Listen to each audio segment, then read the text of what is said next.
నమస్తే, welcome to 99 TV. వైసీపీకి ఇంకో దెబ్బ తగిలింది.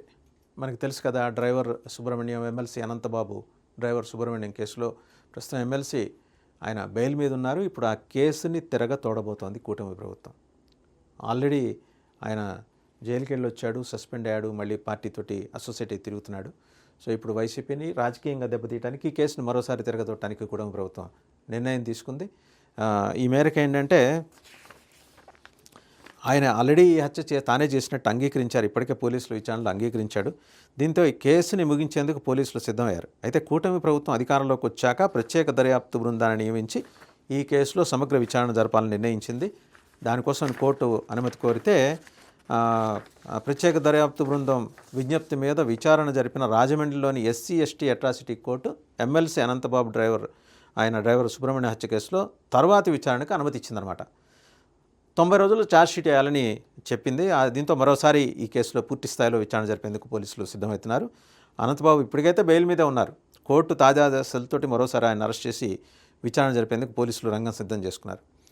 కూటమి సర్కారు ఈ కేసును ప్రతిష్టాత్మకంగా తీసుకుంది. విపక్షంలో ఉన్నప్పుడే కూటమి పార్టీలు అనంతబాబు డ్రైవర్ అయిన సుబ్రహ్మణ్యం హత్య కేసుని రాజకీయంగా వాళ్ళు they have taken it as an advantage.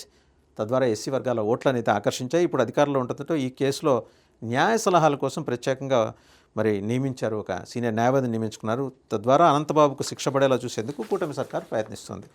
So ఇది వైసీపీకి అయితే ఇది ఒక మేజర్ బ్లోయే గ్యారంటీగా. ఎందుకంటే దారులన్నీ మూసుకుపోతున్నాయి, నాయకులందరూ అరెస్ట్ అవుతున్నారు. ఏదో ఒక రకంగా రెడ్ బుక్ అంటారా, ఇంకోటి అంటారా, వాళ్ళకైతే వాళ్ళ పాతవన్నీ తిరగతోడి మళ్ళీ ప్రత్యేకంగా అనుమతి తీసుకున్నారు. ఏదైనా కూడా చట్ట ప్రకారం పోతున్నారు. ప్రత్యేకంగా అనుమతి తీసుకున్నారు, విచారిస్తారు.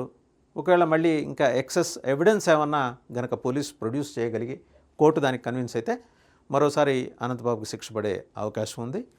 సో ఏంటంటే ఓవరాల్గా చూస్తే పైనుంచి శ్రీకాకుళం నుంచి కింద చూసుకుంటే ఇటు తడ వరకు ఇలా అంటే నేరారోపణలు, అభియోగాలు ఉన్న నాయకులందరికీ అయితే సినిమా కనిపిస్తుంది గ్యారంటీగా. అందులో డౌట్ ఏం లేదు. ఎవరికి ఎలాంటి మినహాయింపులు లేవు. బట్ చట్ట ప్రకారం పోతారు. ఇది ఇక్కడ ఉన్నది ఏంటంటే, ఒక రోజు 2 రోజులు ఆలస్యం అయితే అవచ్చు, కానీ చట్ట ప్రకారం అయితేనే పోతారు. ఇది జరగబోతోంది.